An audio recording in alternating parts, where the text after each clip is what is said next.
Alice? You'll do exactly what I say if you ever want to see your wife again. I can't tell anyone except my agent Barry. Damn it, Barry, they'll kill her! You're my best friend, and I'm worried that you're not right in the head. The ransom is a manuscript I supposedly wrote that's coming true before my eyes. It happened just the way it was on that page. So dark. I have found only a few scattered pages. I want the entire manuscript. The deadline is in 2 days. I found Mr. Wake's pages.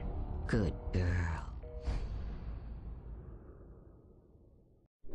How the hell did she get her hands on the manuscript anyway? I don't know. She's resourceful. I told you you were too hard on her. Listen, I found out all sorts of interesting stuff while I was digging around. Yeah. Mr. Wake, it's Sheriff Breaker. We have an FBI agent here, Agent Nightingale. FBI? He's anxious to see you. You'd better come to the station. Okay, I'll be right over, Sheriff. Let's make this quick, huh? Help you folks? Name's Randolph. I'm the manager. We're looking for Rose. Works as a waitress down at the diner? Rose, sure.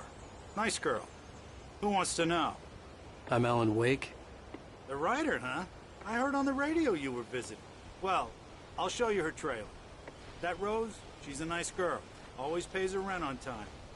As I was saying, Al, I found all sorts of weird stuff from the local newspaper's archives. This place is crazy! Disappearances, mysterious deaths, urban legends come true, and, get this, most of this stuff takes place around Cauldron Lake. Well, you ain't wrong, mister. The Indians thought the lake was a doorway to the underworld. I'm the God-fearing type myself. I don't hold with that sort of thing. Yeah, okay. Anyway, there was an island there owned by a guy called Thomas Zane. Now, some of the articles I found about him make him out to be a famous writer, but I ran a bunch of searches, couldn't find a single thing he wrote. Zane was heavily into diving, so much so that the place came to be called Diver's Isle. But the volcano under the lake erupted in 1970, and Zane went down with the island.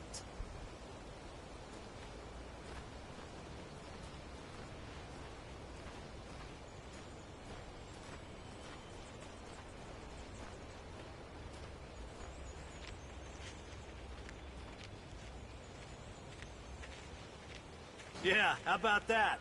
It was there in the morning, as if it had fallen from the sky. But it would take a tornado to lift something like that. We're damn lucky it didn't crush any of the trailers. Come on, mister. I'll take you to Rose's trailer.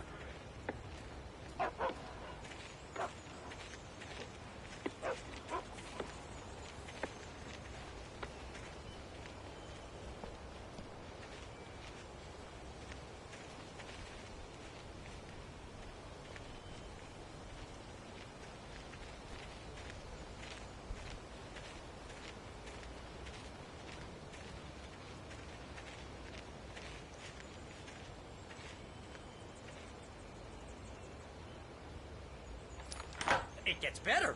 A local girl, Barbara Jagger, drowned in Cauldron Lake just a week earlier. They were lovers. Sure, Jagger's a local spook store. The Scratching Hag. Comes for you in the dark. Childish stuff like that. Anyway, Al, I'm just getting to the best part. All of the articles about this stuff were written by Cynthia Weaver. I asked around, and she's that crazy bag lady you met. What, the lamp lady? She can be a little loopy, but she's not homeless or anything. Yeah, anyway, she knew both Jagger and Zane before they both died, and she had some kind of a breakdown.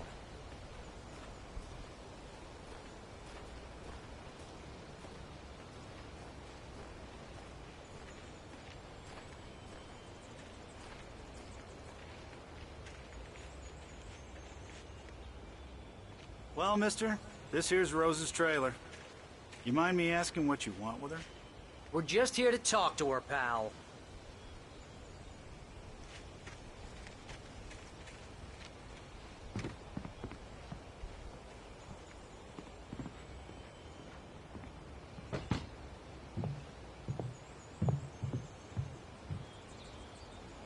Welcome to... Oh dear. Mr. Wake. I'm so glad you're here. Rose, you have my manuscript? Oh. Oh, yes. Yes. Please, come in. Hey, this is really good. Rose, Yes, my manuscript. I really need it. I understand. I know what you need. A muse to inspire you. Oh, for Barry. She doesn't have anything. Yeah, hey, Al? Al, what's... Oh... Barry! What? What?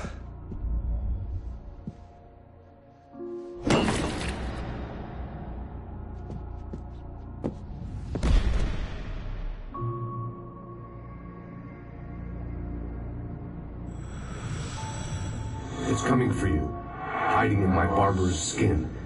I'm too weak to stop it. You must turn the lights on. I promised I'd come visit you and your lovely wife. You must finish what you started. I insist. You must turn the lights on. Turn the light on. Back to work, boy.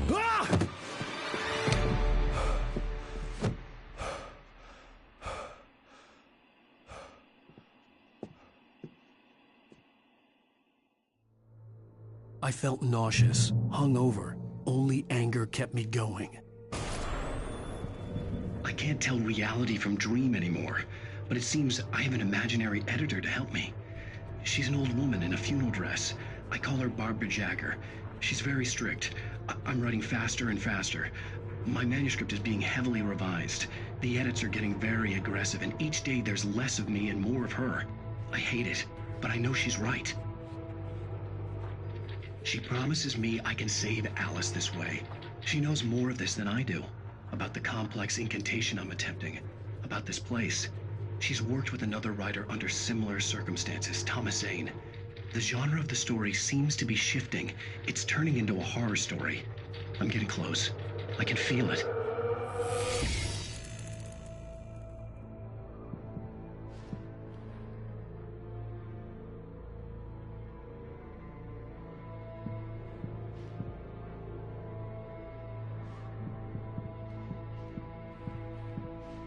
Rose took a day from me. I had less than 12 hours left to meet the kidnapper.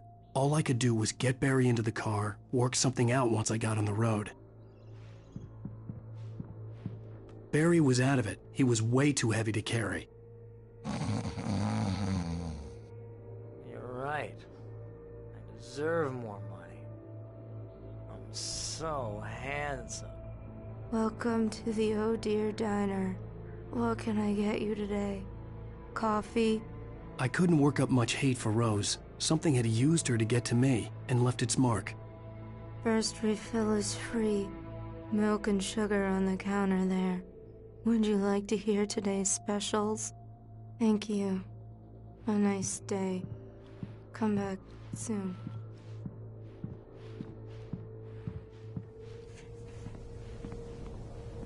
My gun and flashlight were gone.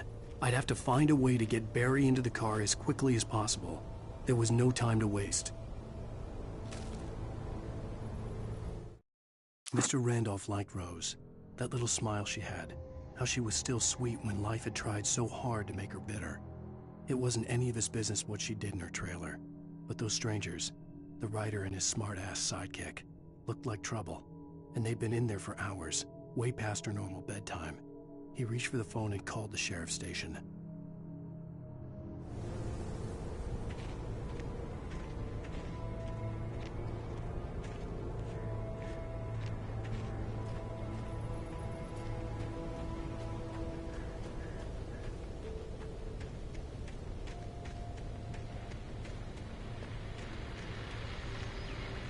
I just stepped outside to catch a breath of fresh air. Let me tell you, the weather's getting heavy.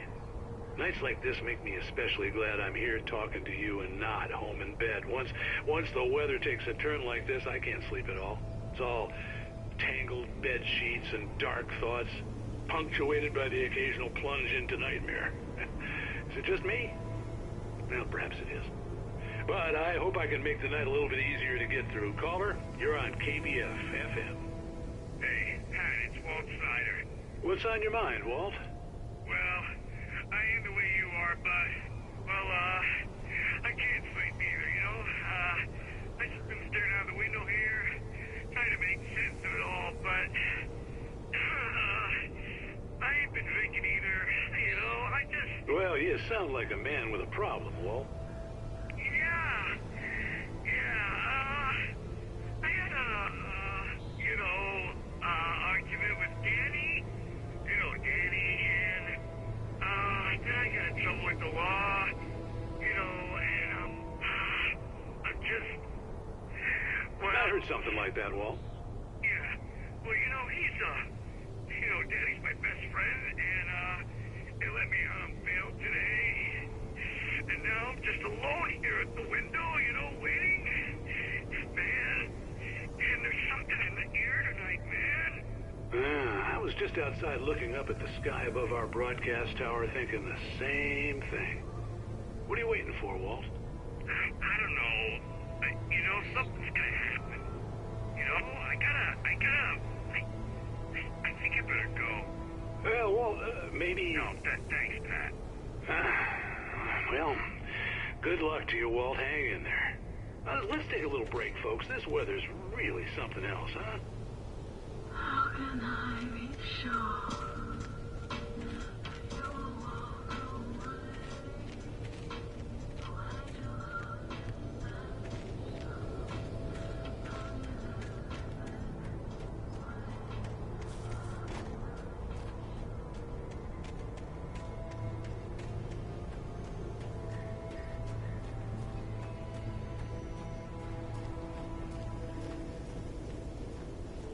Oh, you're gonna get it now.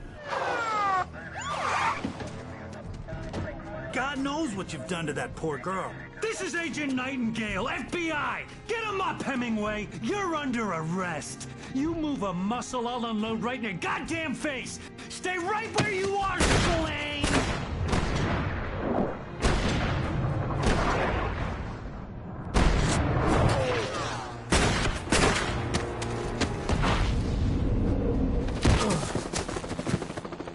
What are? I'm standing right here, you goddamn maniac!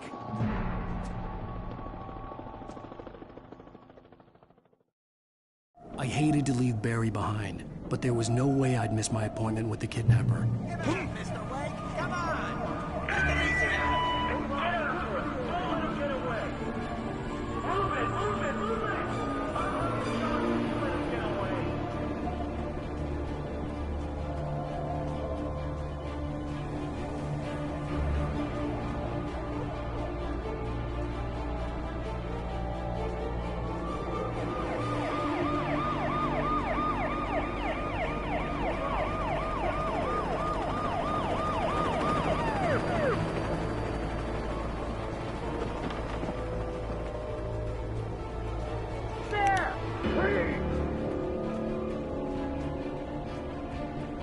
Okay, men, keep your eyes peeled. He's gonna try to make it through here. Oh, damn.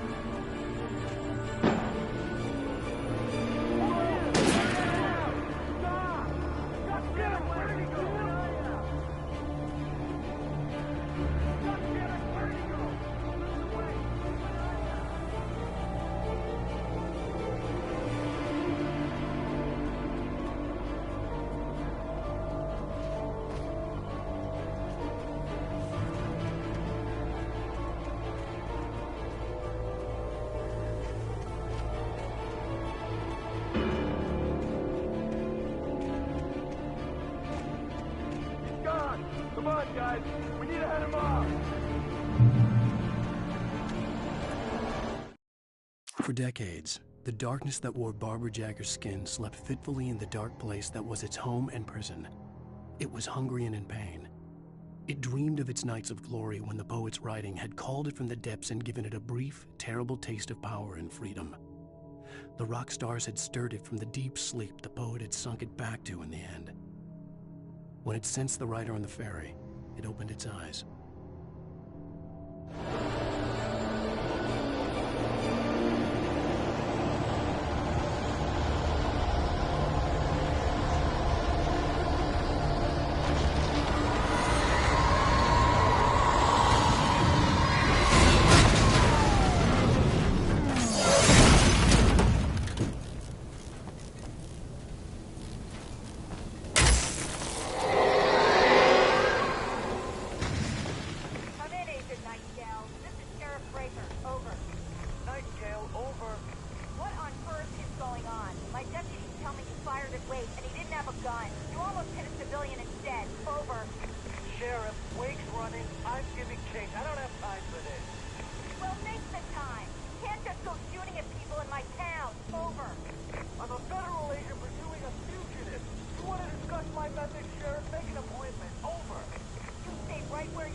suspect was last sighted running along the gorge that leads westward from the trailer park.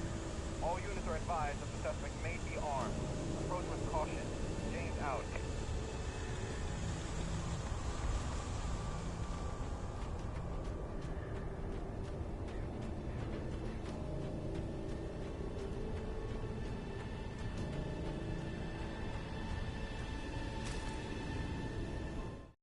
Rose didn't know how the strange old lady got in her trailer, and she looked wrong somehow. The woman showed her teeth in an approximation of a smile and traced a finger down Rose's cheek. "Pretty girl," she said. Rose felt as if she was falling asleep, but her knees didn't buckle. The crone spoke in a whisper, her words ice cold and dark in Rose's ear.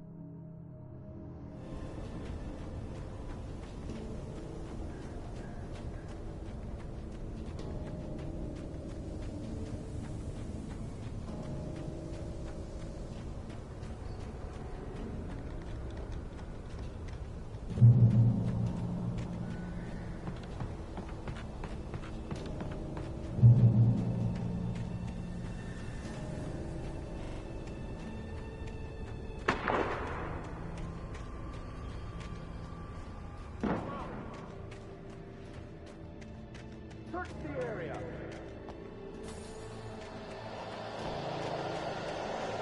Take John. This way. Over here. Who's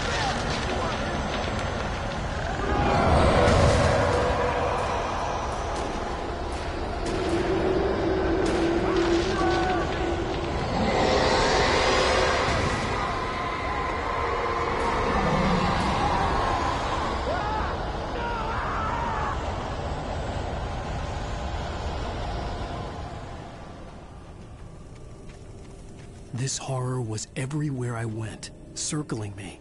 The cops didn't stand a chance. They were after a writer, not a monster.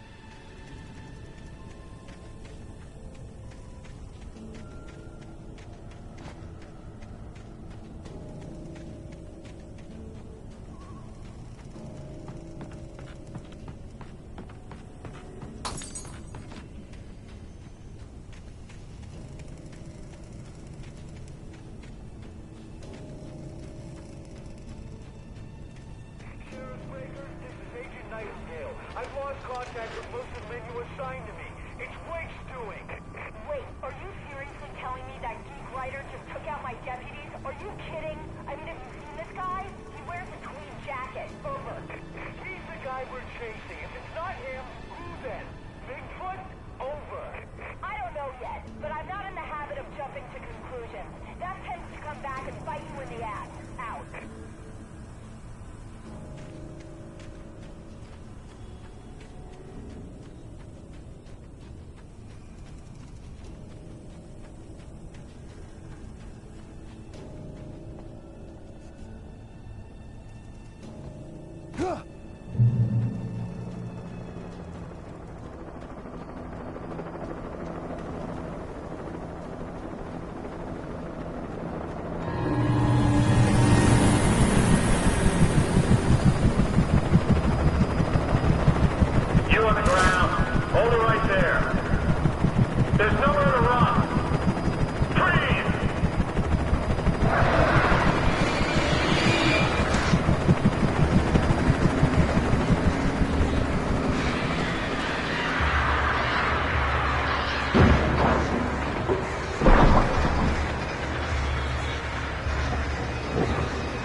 This is James. Mulligan, Thornton, come in. Over. Thornton here. James, we got both Wheeler and Rose in custody. They didn't put up a fight or anything. But it was... Hey, what you... Come on! Sit down and give me that. James, Mulligan here. Over. Go ahead, Mulligan. Over. We got Wheeler and Rose here.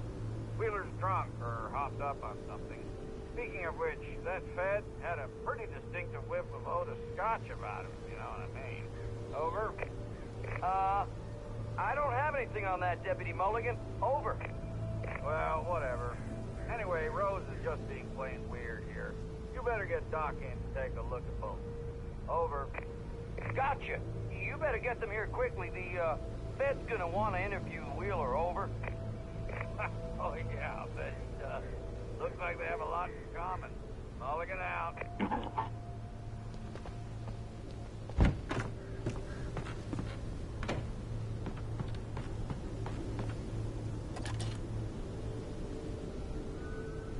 I could see the lights of the radio station in the distance.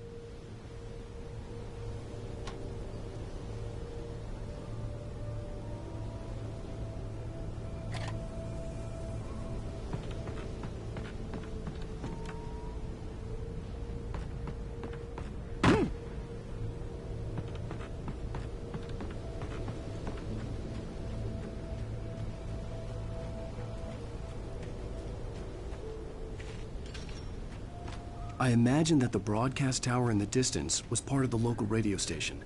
Maine seemed like a decent guy. Perhaps he could give me directions to the coal mine.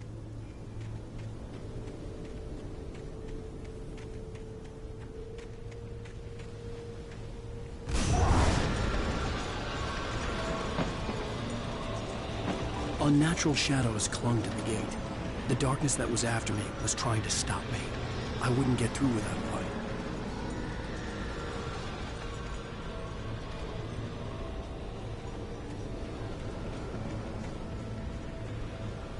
There was no power to the searchlight.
It took me a moment to recognize the flashbang grenades.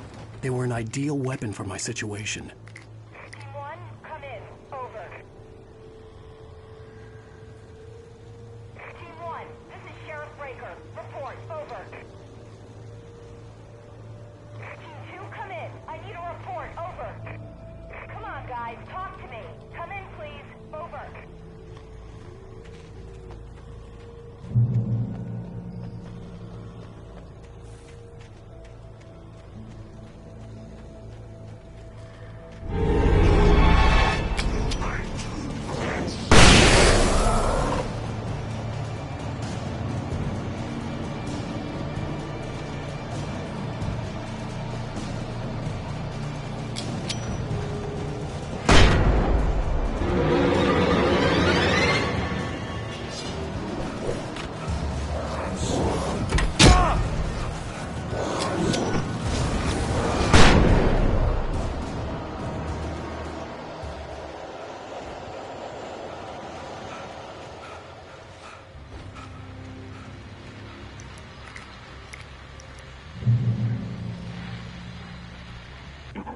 And here's another call. You're on KBF-FM with Pat Maine. It's Milt Peabody, Pat. What's on your mind, Milt? Well, I live near the trailer park, Pat, and there's a big ruckus going on over there. Well, that's just up the road from me, too. What's going on, do you know? I don't know, but there's a bunch of police cars there, lots of sirens, a helicopter buzzing around, and I think I heard some gunshots. Gunshots? Yes, sir, like from a pistol. So can you find out what's going on? Because it's just next door, and they're popping off guns there. They're still shooting? No, it was maybe 10, 15 minutes ago. It sounds serious, Pat. I'm telling you, it don't sound like no party. Well, I'm certainly going to give the station a call, Milt. Okay. You'll hear it here as soon as I hear from them. Okay, thanks.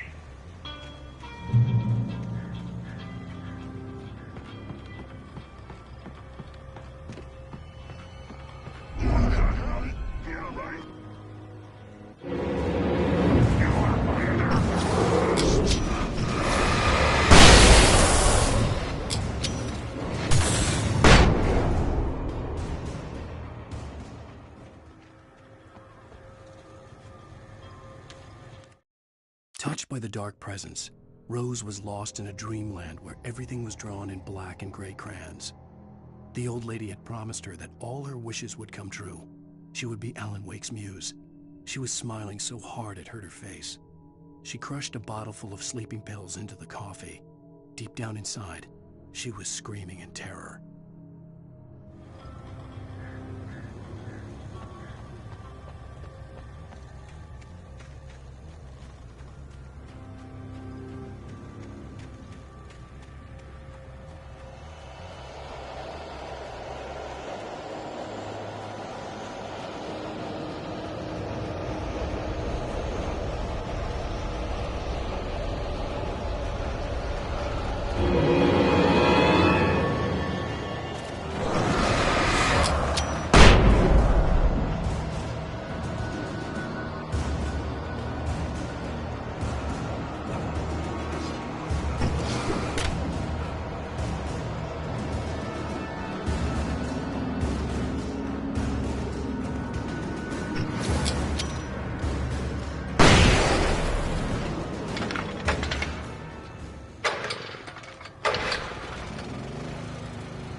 I hope Maine could lend me a car to get to the coal mine. Oh, why, hello, Lorna. What do you have for us? Well, I just don't see why the cops bothered with the trailer park. What do you mean? It's a trailer park. Of course you're going to have trouble in a place like that. I mean, what do you expect? The sheriff should be helping us normal citizens instead of wasting resources on those people. Well... Let the try to sort themselves out. I'm sorry, but my granddaddy settled in Bright Falls in 1911. Well, thank you very much for that compassionate viewpoint, Lorna.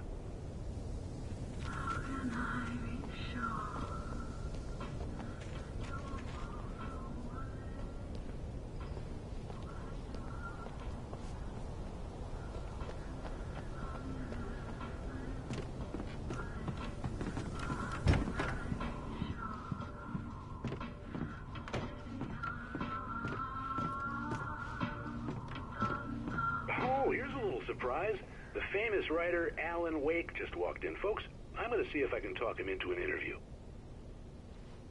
Come on in. Oh, I'm so glad you could find the time to do this, Mr. Wake. Nowhere to run now, Dan Brown. You back away from me. Don't hurt it. Whoa. Everyone calm down. Put the gun down. We're all friends here, right? Cool your jets, Nightingale. We got him. Judas Priest! What the hell's the matter with you? There's a civilian in there.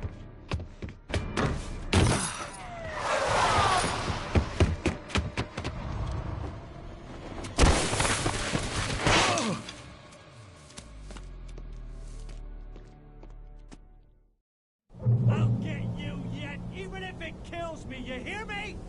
You hear me, H.P. Lovecraft? I had fallen off so many cliffs it was ridiculous. That's what you get for naming a book The Sudden Stop. It was probably good I hadn't had the chance to tell Maine where I was going. I'd have to lose the cops and find my own way to the mine.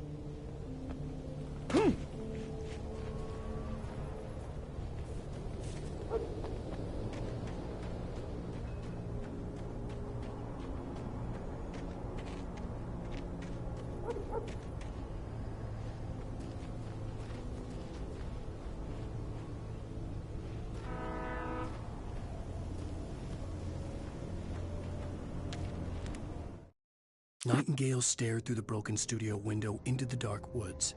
He turned around, started to walk out, but Maine grabbed his arm. "Young man, you almost shot me. You don't shoot off rounds at people like that. What's the matter with you?" Nightingale shook his arm free, marched out. His cheeks burned with rage and humiliation.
Danny had stepped out, but what stumbled back in was something else. Something alien. A monster. Walter tried to kill it, first with his fists, then a chair. It wouldn't die. Instead, it kept coming, unaffected by the beating it had taken. After Walter managed to kick it down the cellar stairs, fear took over. He ran, got behind the wheel, gunned the engine. The booze wouldn't make him forget, but he knew he had to try.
There was no sensible reason for the power company work lights to be here. It was almost as if they'd been left for someone like me to use.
The bulldozer's engine roared to life. Mud and rocks flew as it fought for traction.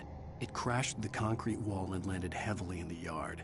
If it were an animal, it would have shaken its head after the impact, fixed its eyes on me, and charged. Of course, it had no head, nor eyes.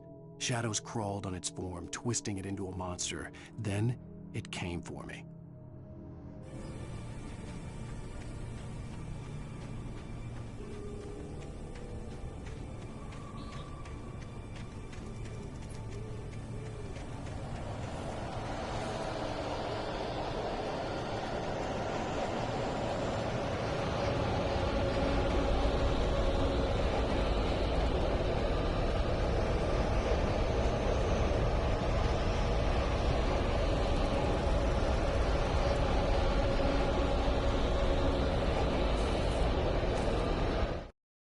Sarah trusted her gut, and her gut said Agent Nightingale was an asshole.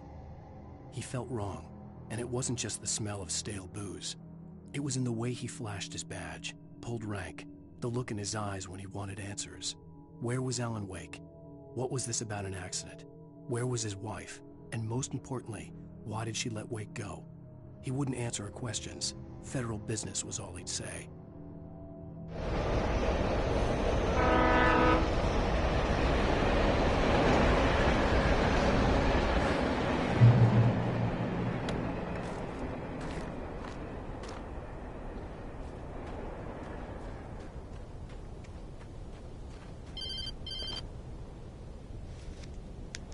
Hello?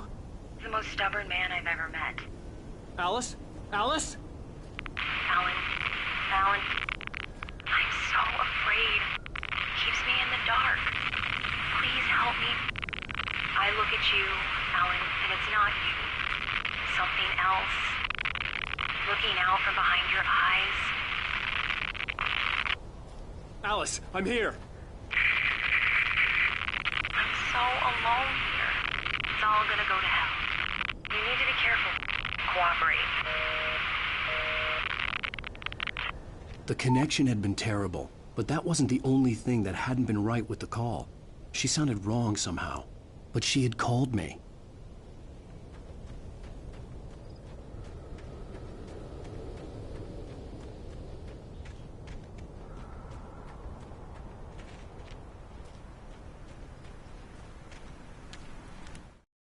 The pipe wrenched itself loose from the bridge's steel framework.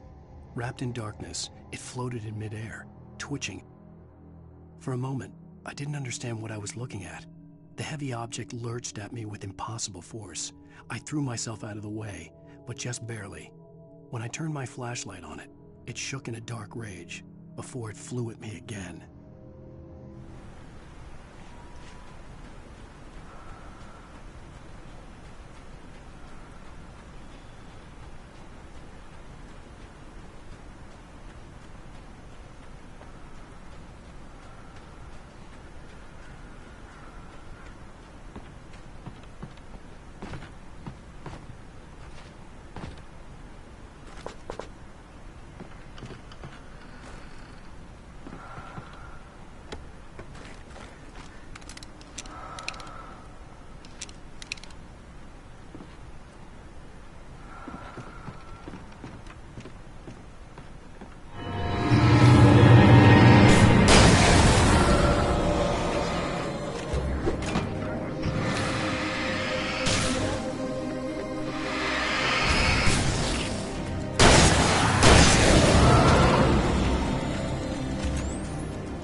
I could see a railway bridge up ahead, and a warehouse of some sort on the opposite shore.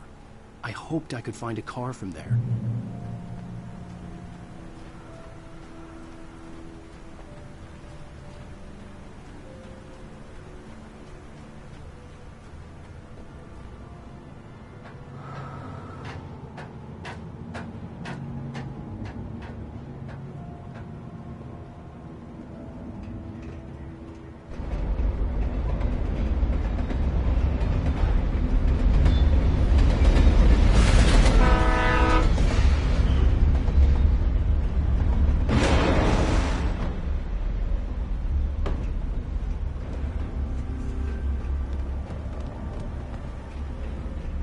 The darkness that was pursuing me was growing stronger, and it was taking over everything in its path.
slammed the door shut right in his smug face.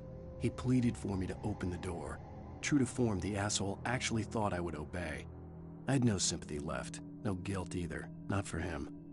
I took a moment to savor the scream. I bet I had a smile on my face. It was all that I had time for. The dark presence was inside the lodge with me.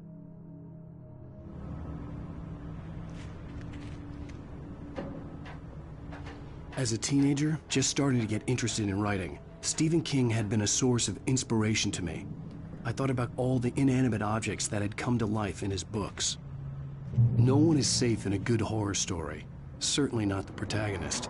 That's what makes them fun. This was anything but. The darkness could possess anything, and it was getting closer.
take the facts of our existence for granted, unaware that they are merely a thin veneer of desperate self-delusion, covering a vast cosmos of madness and horror.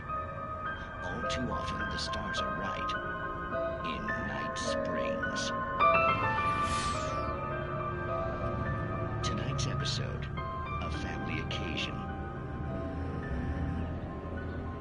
Journalist Alvin Derlis' trip to study the local customs of an insular community in Night Springs has been less than successful. Until tonight. Well, I'm glad you changed your minds about this. Ancient customs, local mythology. My editor loves this kind of stuff. Well, Mr. Derlith, we don't want to feel like we're on exhibition. But you have demonstrated the seriousness of your intent. Oh, I am serious. Really, just do your thing. I'll stay out of your way and observe. Actually, I thought you could assist us. I'm afraid we are a man short. It would provide you with an intimate perspective. Could I really? Of course, Mr. Derlith. Well, I guess that's the least I... What would I have to do? Oh, here. Let me show you with a kiss. What are you...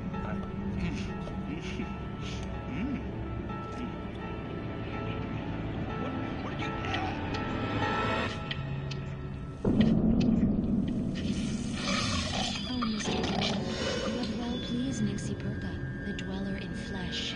Your body shall host his 1,000 young, and all shall be glory.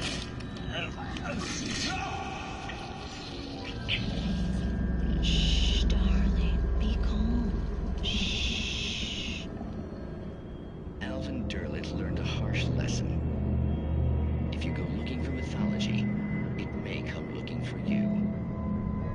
And such quests always bear fruit.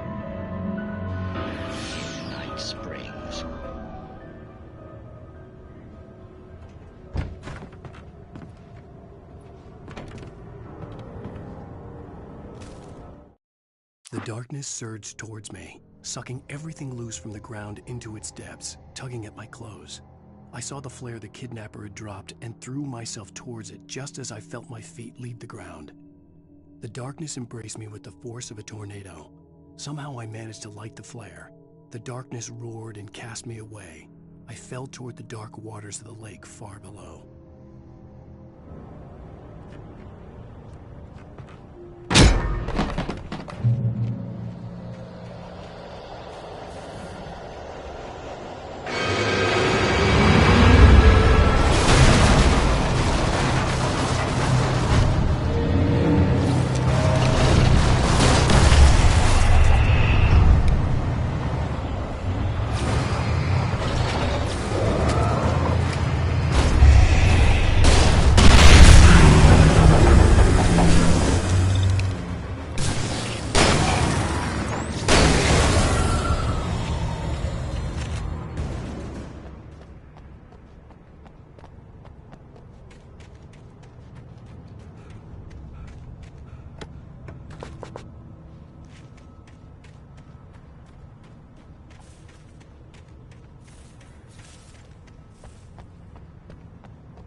I had never been this glad to see the sunrise.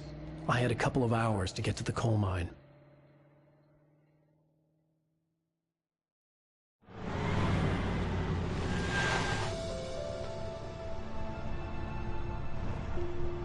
The coal mine wasn't far now.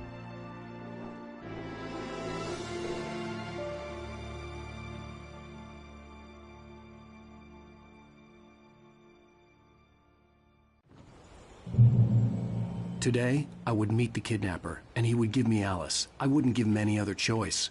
A drowning man will clutch at a straw.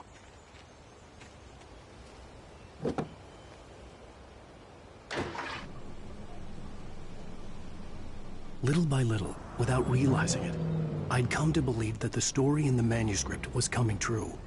The current of its narrative had taken me deeper and deeper into dark waters. Alice had been taken from me. Barry was probably in jail. I was a fugitive from the FBI. The whole world taken over by the Dark Presence was trying to destroy me. It all felt real, but it matched a textbook case of insanity. Even during daytime, I was being stalked. The bridge must have collapsed only moments after I'd crossed it.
This is Pat Main, and you're listening to KBF FM. Folks, I want to apologize for kind of abandoning you to that looping music track last night, but I was detained.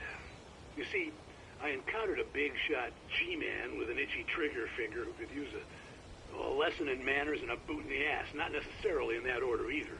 Now, folks, I know I'm not being very informative here, and I apologize for that. I really should just keep quiet, but I'm just so peeved right now, because some people just shouldn't be carrying badges. I'm just glad that our Sheriff Breaker was there to straighten things out. And if someone I met last night is listening, let me just say, I'm sorry if my mouth got you in trouble. I'm pretty sure you're not the bad guy here. Godspeed, son. I hope you know what you're doing. Now, on a lighter note, I'll be talking to Dr. Nelson all morning. But first, a little music.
Welcome back to KBF FM.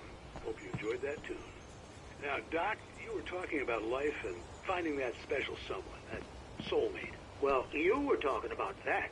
I was saying I don't buy it. Well, see, to me, that's strange, because I always pegged you as a hopeless romantic. You got me there, Pat. But I think love's where you look for it. And you need to do a lot of looking, sure. But the idea that there's that one special person out there for you, and if you miss that chance, it's gone forever and you're forever incomplete. I mean, isn't that depressing? Or heck, childish even? There's plenty of fish in the sea. And apparently a fisherman has a fishing analogy for everything. But what you're saying, isn't that a little harsh? Well, no. What I am saying is that your potential for finding that connection isn't limited to what's essentially a chance encounter. How is that harsh? Yeah, well, I guess that's a nice thought, but let me say something personal here. Okay. Now, well, I don't disagree with you exactly, but I can't really fit that together with what I feel, what I felt for someone, because she was the one. She was. And I let her drift away from me.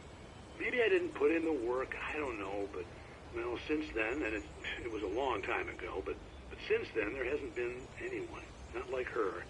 And I'm not saying I dwell on her or haven't moved on.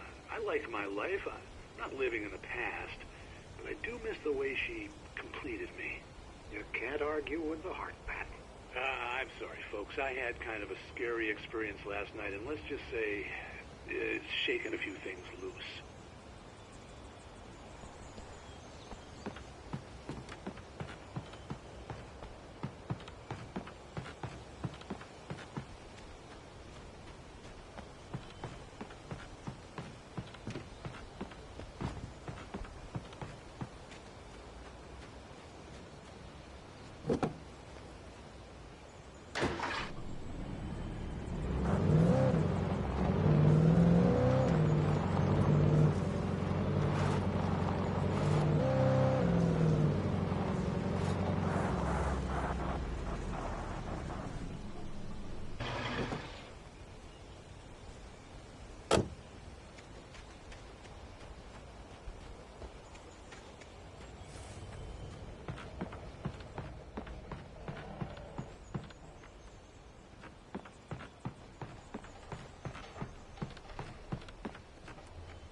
For Mott, spying on the writer on the ferry had been a disappointment.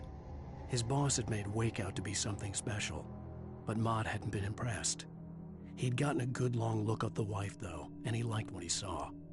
Mott had fantasized about goading Wake into a fight, but it hadn't happened. Still, he'd get his chance to see if the writer had anything in him. He'd been promised as much.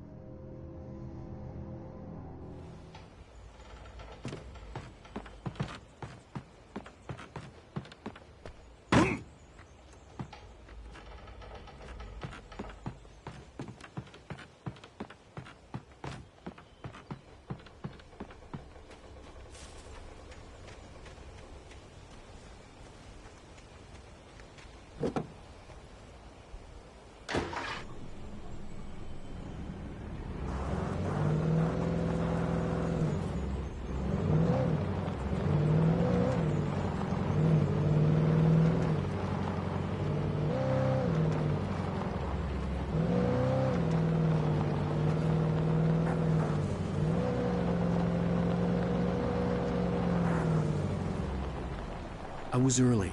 I was supposed to meet the kidnapper at noon in the main building.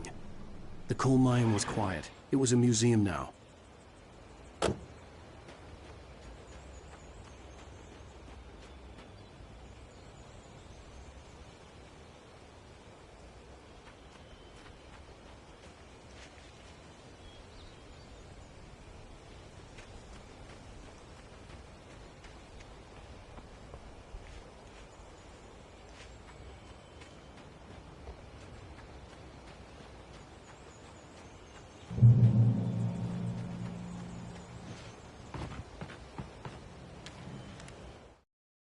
With Nightingale gone and the night wind blowing in through the broken studio window, Maine stared at Sarah.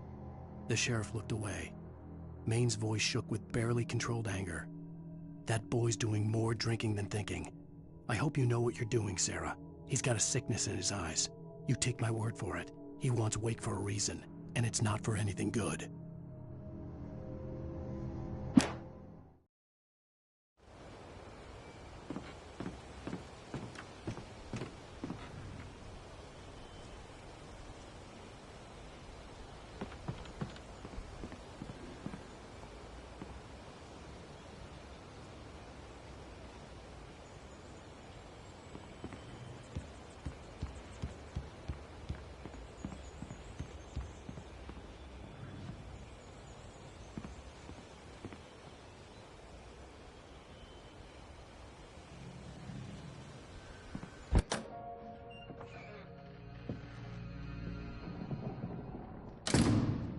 I didn't want to go outside. Cops had to be looking for me. The noon sun turned the place into a sauna. The day dragged on. Different scenarios ran through my mind. Ways of how I'd torture the kidnapper to get Alice back. Or the different horrible things he could have done to her. I imagined her dead. I had no way of knowing she was still alive. It was killing me. I was running on blind hope. It was all a waste of time. The bastard never showed up.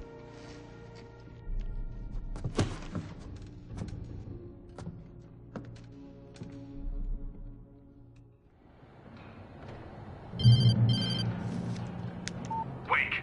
Where the hell are you? Change of plans. You know where Mirror Peak is? It's a big mountain north of where you are. You follow the path from the mine, you can't miss it. There's a lookout point there. I'll be waiting. I'm through being jerked around by you. You want to see your wife alive? Because if you do, you better watch what you say to me. Do we understand each other? I want to talk to Alice. Yeah, and I want the manuscript. Don't keep me waiting, Wake. Hello? Hello! Ah! I'm gonna kill him! I had to get to Mirror Peak.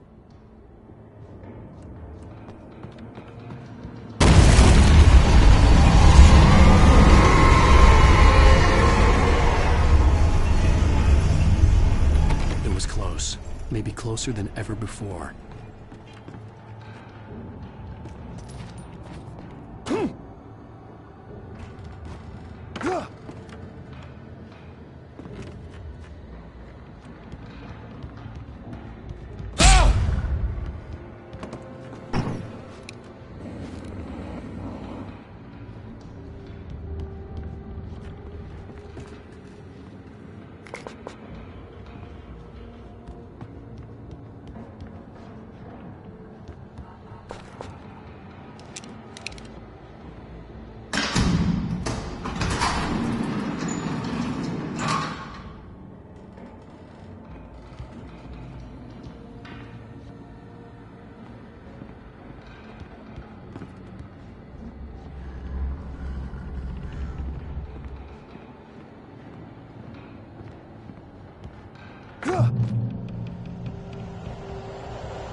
Thomas Zane fell for Barbara Jagger, it happened fast.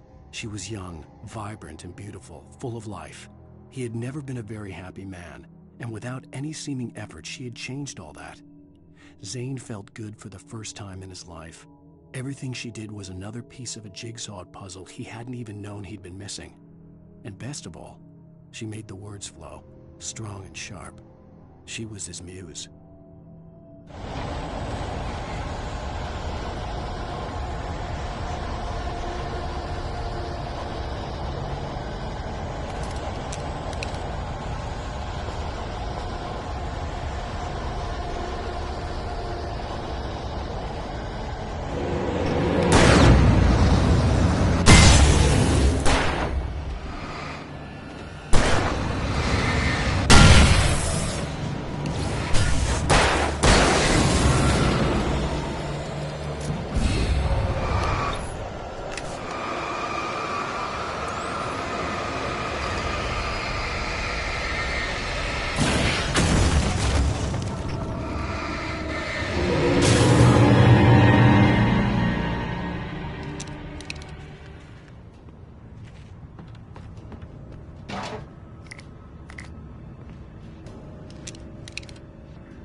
The only way to reach the hillside ahead was to go through the building. I had to find a way to avoid electrocution.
Some of the taken retained echoes of their former selves, but these were just the nerve twitches of a dead thing. Nothing remained but a shell covered and filled with darkness. In most cases, these puppets were enough for the purposes of the dark presence. But for anything more elaborate, as with the writer, it was different. It needed his mind. And so rather than taking him over completely, it merely touched him.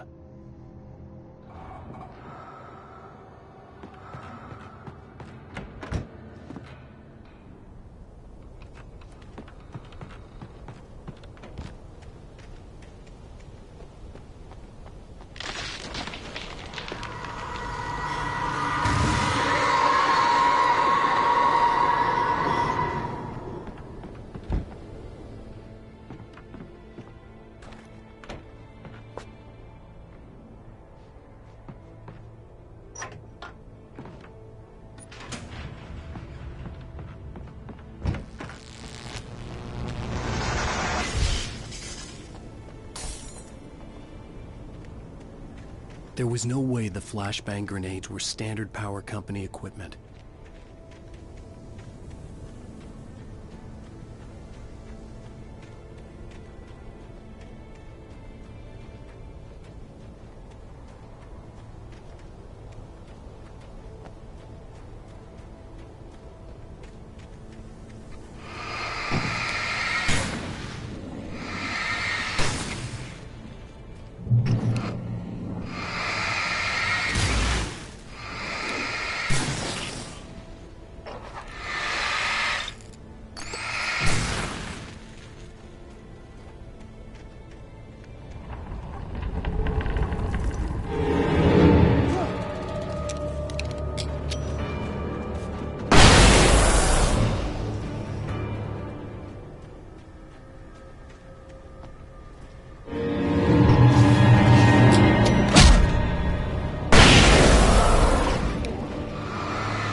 I stared through the bars of the jail cell.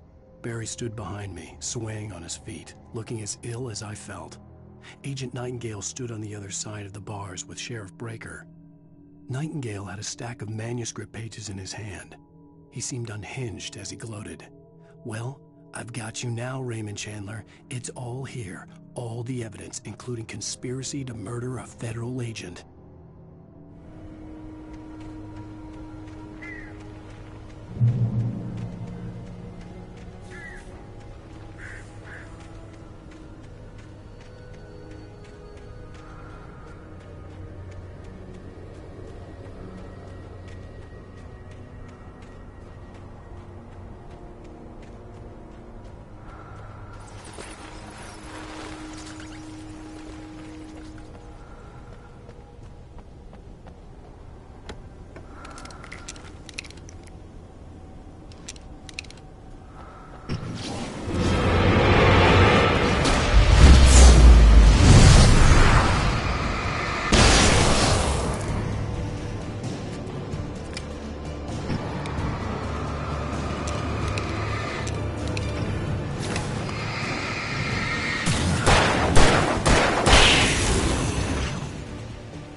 I had no real plan. I was going to give the kidnapper all the manuscript pages I had for Alice. If that wasn't enough, I'd hold him at gunpoint and make him talk.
The dark presence was moving ahead of me in the same direction I was going. A cold feeling settled itself in the pit of my stomach. Was it going for Alice?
The place was dead, a ghost town.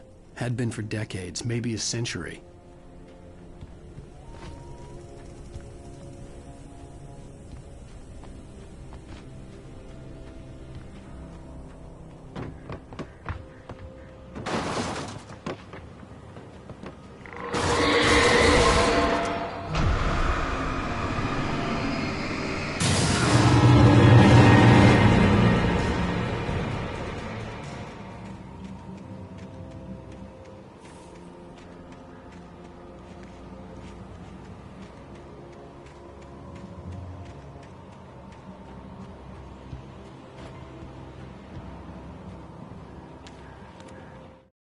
Things were never as simple in real life as in fiction.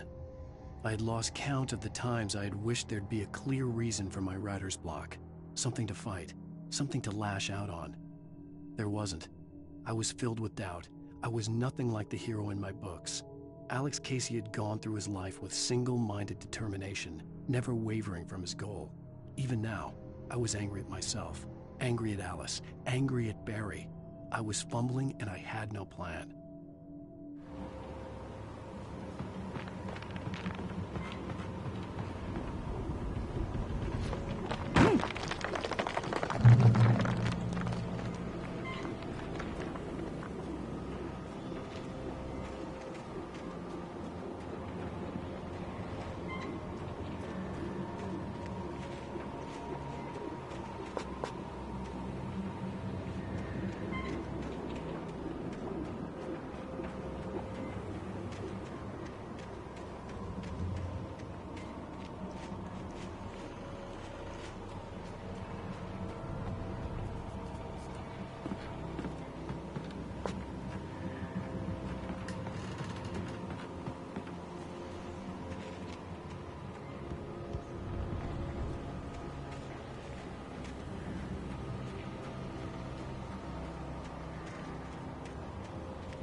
Anything outside of writing is a struggle. I feel ill. I managed to make my way downstairs. There's a shoebox filled with books and papers by Thomas Zane. It's very hard to focus, but I managed to read some of it. He's a poet, and a good one. He writes of muses and creators summoning fabulous things from a magic lake, using his powers to shape the world of a realm of gods and dreams and demons, dark things that wait for a chance to slip through, wearing the flesh of men as disguise. Zane writes about himself, his girlfriend being taken over by a dark presence, about growing scared of the lake. Zane believes it's a mirror to the gaping void of darkness above, where some Lovecraftian presence lurks. I crawl back upstairs. I'll borrow these things for my story. They ring true. They fit.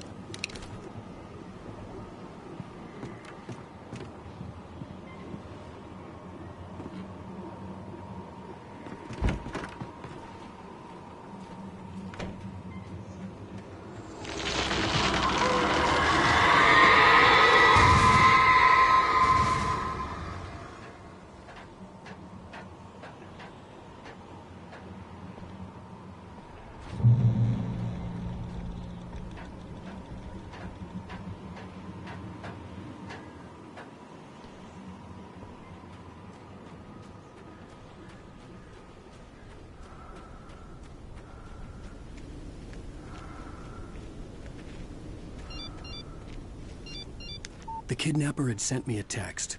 The message was full of spelling errors and insults. It was telling me to hurry up.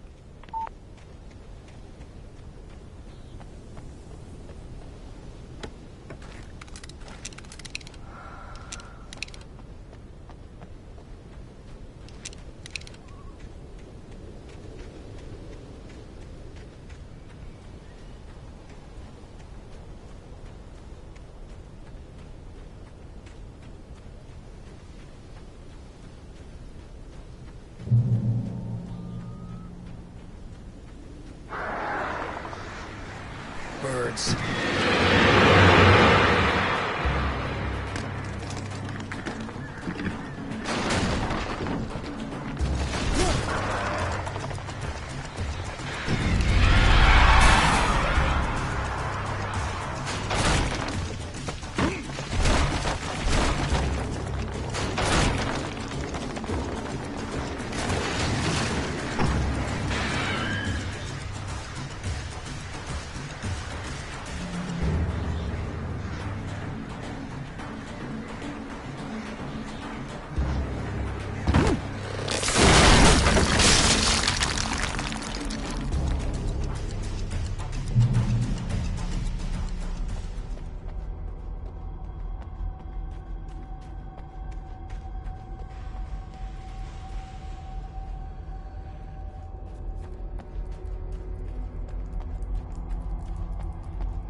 Without warning, the headache stabbed at my brain.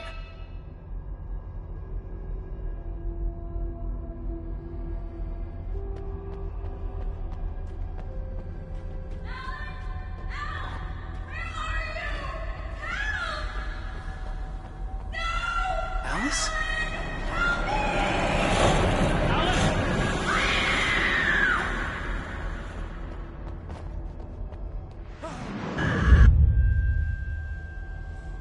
I'm losing it. I gotta get out of here.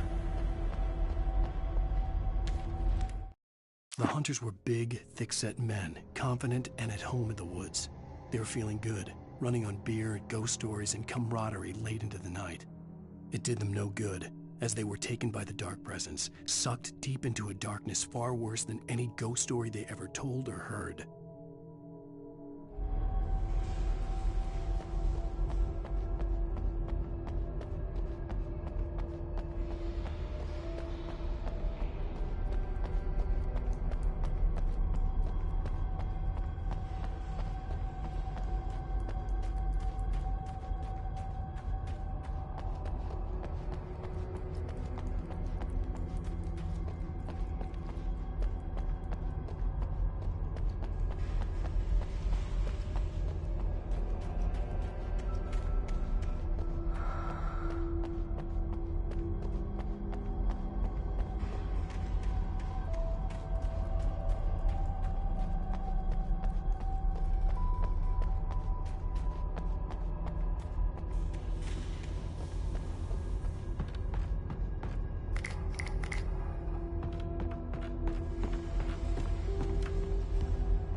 even behind the closed doors and curtains of his grimy room at the Majestic, the local motel.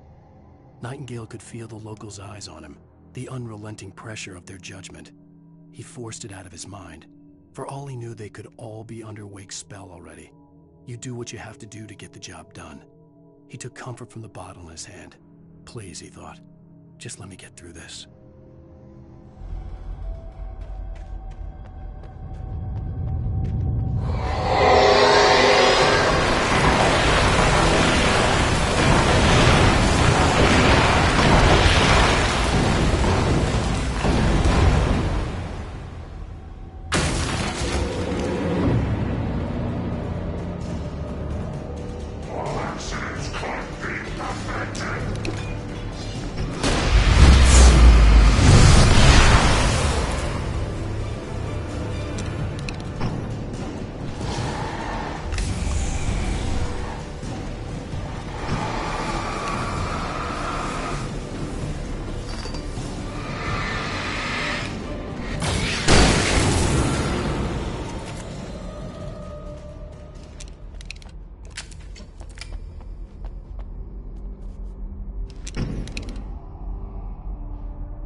I'd have to make my way up this mine shaft in order to go on. Maybe the machinery could help me with that.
Lightning flashed behind the windows of Cauldron Lake Lodge. Tor Anderson laughed and held the steel hammer above his head. Nurse Sinclair was trying to calm him down without success. Tor grinned madly and shouted, "My hammer's up. Here's a friendly poke from Molnir, wench." He brought the hammer down with all his might on Sinclair's head. "We're on a comeback tour, baby."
Oh, great. Another cable car. Just great.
Maud had checked all of Stucky's rental cabins. There had been no sign of the Wakes. It was dark when he'd found their car parked at the end of the road by Cauldron Lake. It made no sense. They must have taken a wrong turn, but there was no sign of them, and the car had been there for hours already. Frustrated, Mott stood on the rotten ruin of the footbridge that had once led to Diver's Isle before it sank beneath the waves years ago. The boss wouldn't be happy.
I could see Cauldron Lake. I thought I could make out the spot where the island and the cabin had been. There was a light near it. It had to be a boat.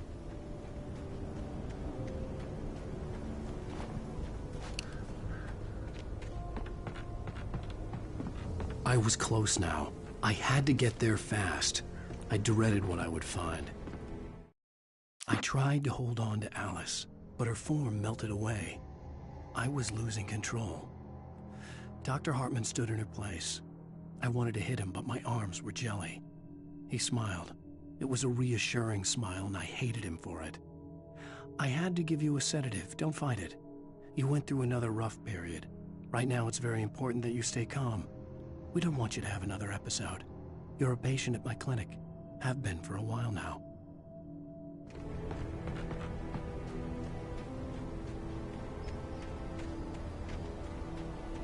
Wait!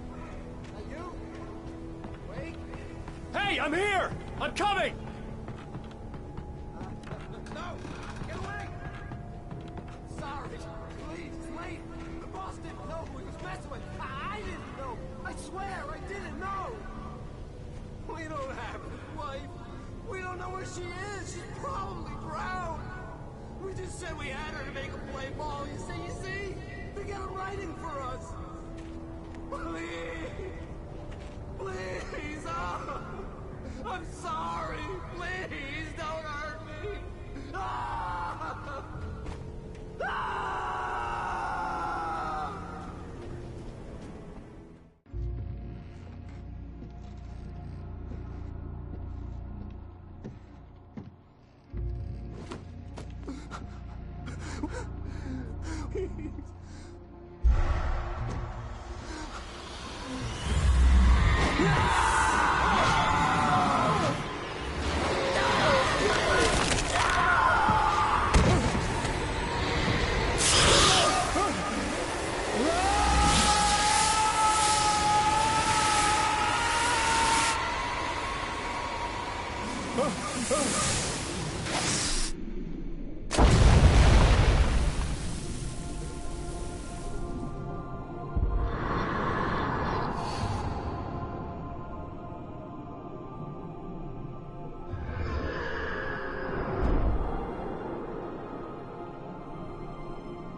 Oh my.